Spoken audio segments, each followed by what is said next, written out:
ইম্পটেন্সি বা ধ্বজভঙ্গের জটিল উপসর্গ।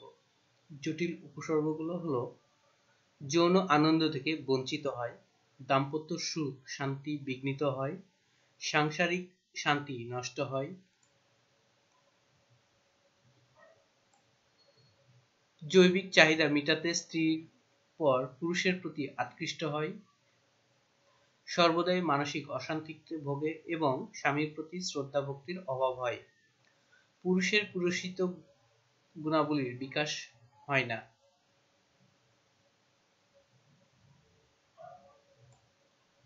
কোনো কোনো ক্ষেত্রে শুক্র ঠিকমতো না থাকার দরুন সন্তান সৃষ্টি বিঘ্নিত হয়। মনে মনে কামভাব থাকলেও যৌন সুখ না হওয়ার দরুন মানসিক অবসাদ এবং হতাশার সৃষ্টি হয়। দীর্ঘদিন যাবৎ এই জাতীয় হতাশা ভুগলে মানসিক বৈকল্য দেখা দিতে পারে। ধন্যবাদ।